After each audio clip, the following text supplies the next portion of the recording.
Baik, terima kasih kepada rakan setugas. Bismillahirrahmanirrahim.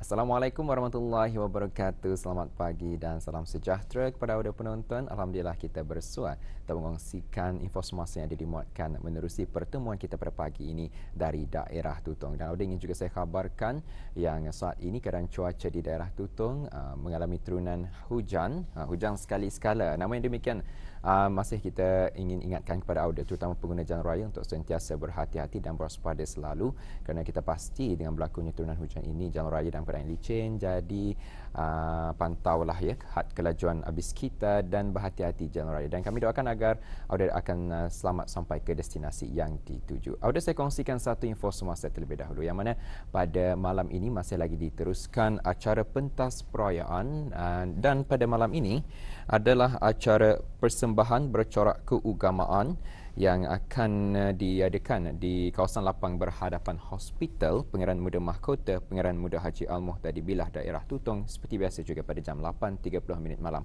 sehingga 10.30 malam. Dan acara ini dianjurkan oleh Pejabat Hal Ehwal Agama daerah Tutong. Jadi kepada orang ramai yang mungkin ada kelapangan masa, bolehlah turun bagi sama-sama menyaksikan dan juga memeriahkan acara yang akan berlangsung pada malam ini.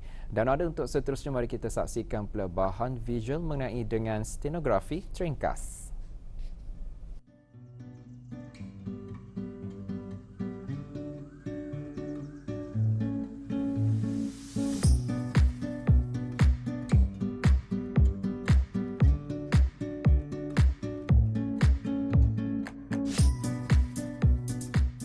Penulisan teringkas adalah singkatan daripada perkataan tulisan ringkas dan dalam bahasa Inggerisnya pula disebut sebagai shorthand. Ia adalah kaedah penulisan simbolik yang disingkatkan bertujuan untuk meningkatkan kelajuan dan keringkasan penulisan berbanding dengan penulisan biasa.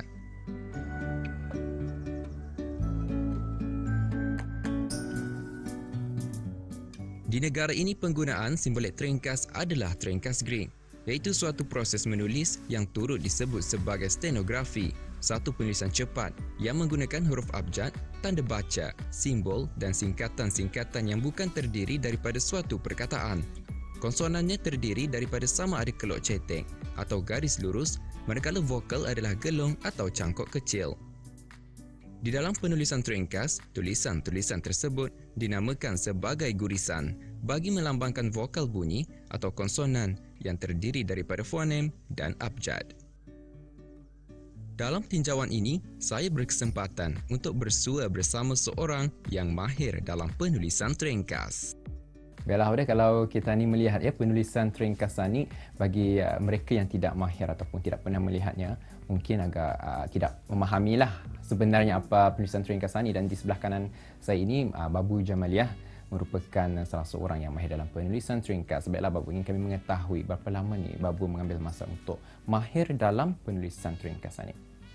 Mungkin juga dalam memakan masa dalam tempoh 1 tahun lah lebih kurang. Pasal Babu belajar teringkasan ni sejak tahun 83 atau 84 masa Babu masih lagi sekolah. Kesulitannya memanglah ada. Macam kita ni terpaksa belajar memahami betul-betul apa dia tulisan teringkas tersebut, dan mesti juga otak yang tajam untuk mengingati ia punya abjad-abjad.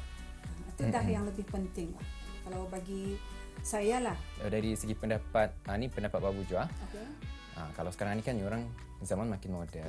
Memang banyak menggunakan tab. Kadang-kadang telefon pintar ataupun ada nota di dalam, kita ni just menaip saja kan. Cuma menaip saja. Agak mudah lah juga. Tapi dari pendapat Babu sendiri, di mana satu lebih efisien? Adakah menggunakan alat-alat gadgetan ni ataupun teringkas secara atas ke atas?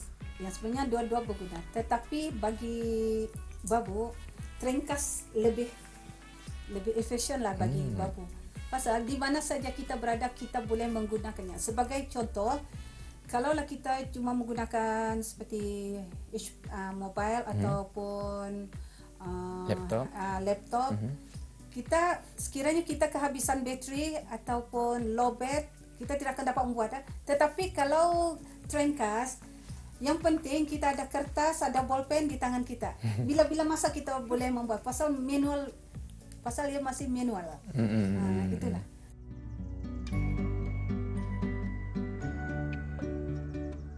Saya juga berpeluang untuk membacakan petikan daripada akhbar Pelita Brunei dan menyaksikan kecepatan dan kemahiran beliau dalam mengguris teringkas.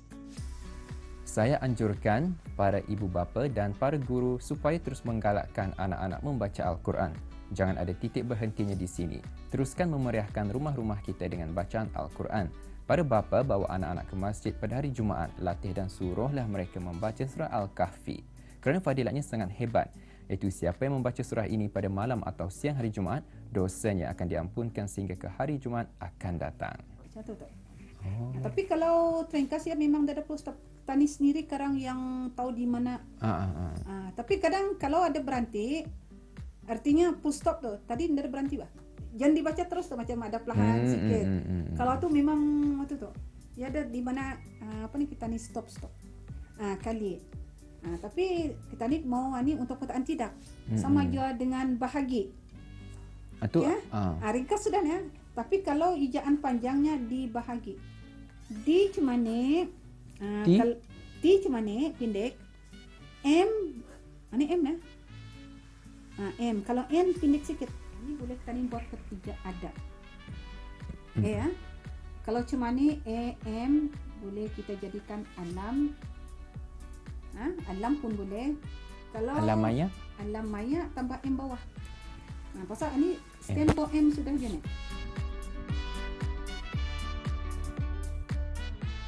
Selain itu, saya turut berkunjung ke rumah seorang guru yang mengajar modul teringkas dan menemu bual beliau untuk mengetahui lebih lanjut mengenai bidang ini.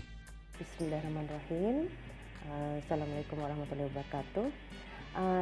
Saya adalah salah seorang daripada tenaga pengajar yang telah dilantik oleh Jabatan Pendidikan dan Lanjutan IBTE. Sehingga ini saya telah berkhidmat kurangnya 14 tahun dalam modul teringkas dan menaip sebenarnya. Di sini saya ingin kongsikan juga, selain mengajar, dilantik mengajar di bahagian pendidikan lanjutan, saya juga dilantik mengajar di salah sebuah kampus, iaitu Sekolah Business Campus. Di sana saya telah diamanahkan untuk mengajar pelajaran Inggeris, terutama dalam modul shorthand juga. Jadi dibanding dengan pelajaran bahasa Melayu dengan Inggeris teringkas, ada perbezaan sedikit. Jadi kalau untuk kita ni membandingkan adalah dari kata segi bunyi sahaja. Kalau ikut terjemahan mungkin berbeza-beza kan tu. Bahasa Melayu lebih mudah, pasalnya mengikut suku kata. Suku kata senang kan kalau dibaca melalui bahasa Melayu. Kalau bahasa Inggeris memang tidak ada suku kata.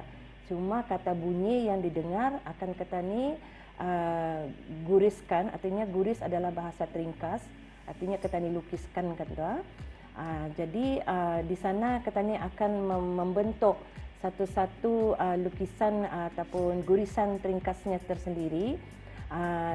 Dengan beza English dan bahasa Melayu adalah senangnya lah bahasa Melayu untuk dikawal. Kalau bahasa Inggeris dipelajari mungkin dari ada abjadnya tersendiri juga, ABC-nya ada, masing-masing dengan ada formulanya. Jadi teringkasan ni ada abjad-abjadnya tersendiri? Ada abjadnya, artinya formulanya tersendiri. Sama juga bahasa Melayu dan English, gurisannya ada ABC seperti ini. Seperti ini ada.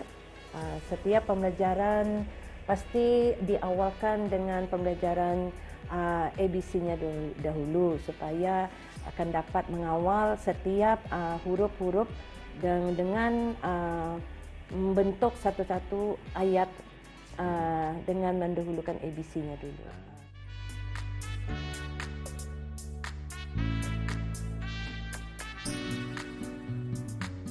Lazimnya bagi mereka yang mempunyai peringkat tertinggi dan benar-benar berkemahiran dalam bidang ini mampu untuk mencatat 100 sehingga 140 patah perkataan atau lebih dalam masa hanya 1 minit. dan mampu untuk mencipta gurisan tersendiri. Namun perkara yang utama dalam penulisan stenografi teringkas adalah kebolehan mereka untuk membaca semula dan mentranskrip apa yang telah dituliskan dalam teringkas.